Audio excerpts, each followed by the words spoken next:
Okay, so 1914, war breaks out in Europe, and African Americans that have fought in every war since the inception of America get suited and booted.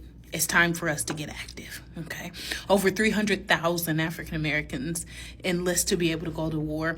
Though the majority of them did not have combat positions, they still was like, we got to get out here. We got to be able to fight, right? But then you had the 369th as well as the 370th Infantry. 369th, also known as the 369th, known as the Hellfighters, and the 370th, known as the Black Devils, were the ones that were able to be on the front lines. And they were originally assigned to the French army to be able to help assist them. And they put in that work. Overlap. The Great Migration, 1910 to 1970. During this time, you saw a mass exodus of Black people from the South to the West, the North, the Midwest, and the East, okay? This is where two different Great Migrations are happening at one time. You had 1910 to 1940, and then you had like 1940 to 1970, okay? Now, from 1910 to 1940, a lot of the reasons why people were migrating was due to better economic opportunities, better housing, as well as being able to just get out of that Jim Crow area. Okay, and during that time frame, they say some odd 6 million Black people left the South to be able to pursue other opportunities. Then you have the second side of the Great Migration, which really came down to gerrymandering or the redlining rather, right? And so in the housing market, there was a lot of redlining that was happening towards the mid to late 1970s, which was keeping Black people out of certain places and spaces in order for them to be able to live. And so that also caused another influx of African Americans leaving the South. This is why you find a heavy concentration right now of Black people in Detroit, in Chicago, in places like New York, okay? It's because of the Great Migration. Now fast forward to modern time. You had COVID-19, which struck in about 2020, okay? And during that time, you had a lot of younger people that began to migrate to other places and spaces. And that was basically for economic opportunity. And because of the fact that it was just too expensive for them to be staying where they were, and there were no more jobs, and people weren't able to work, and people were being laid off. And so what they did is they began to reshuffle themselves. Why is this important? With the most recent conversation that's going on about what's happening with tariffs, what's happening with a lot of the funding that's being cut and how it's impacting various sectors of business. The question becomes, how are you going to prepare yourself to still be okay in a time like this? In this particular time period, though it's talking about how African Americans ensure that they would be okay and ensure that they would be able to access better economic opportunity, there are lessons that can be learned by everyone,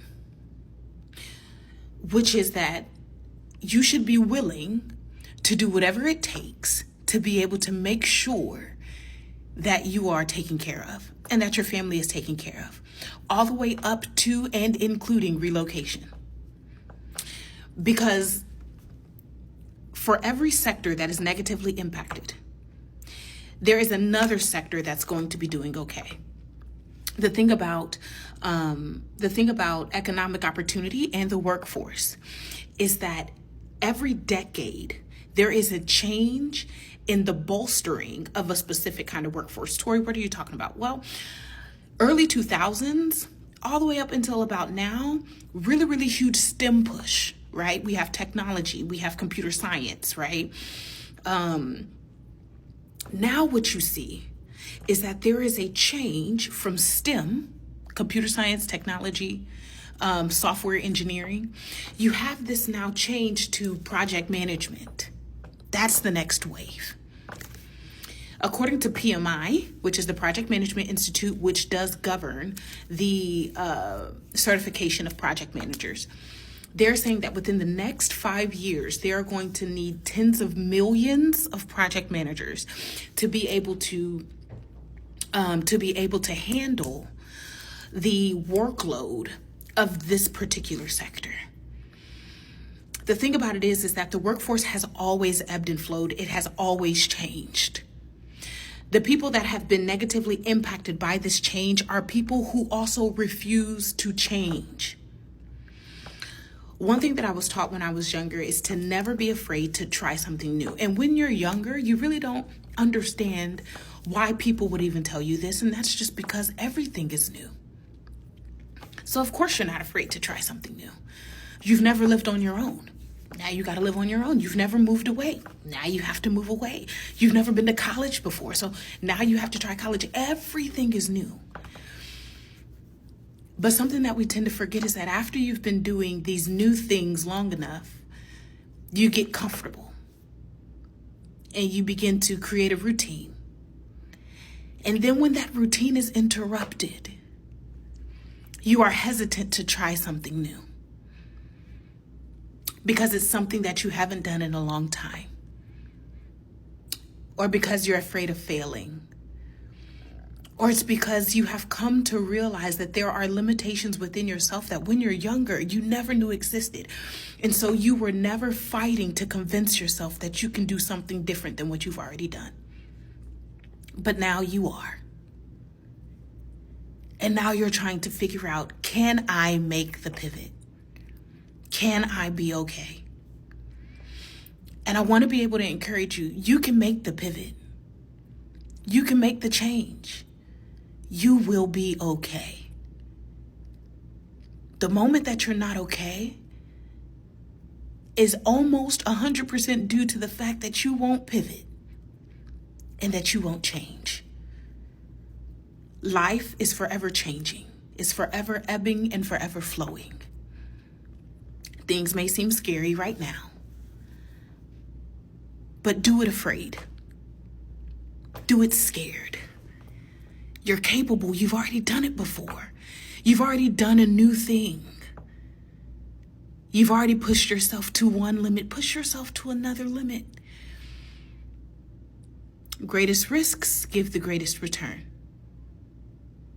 So if you're asking Tori with the tariffs and all this other stuff, you said to make sure that you're okay. How can I make sure that I'm okay? What is it that I can do? Change. That's what you can do.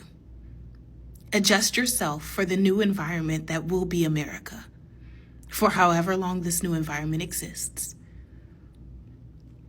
And then when the environment changes again, change.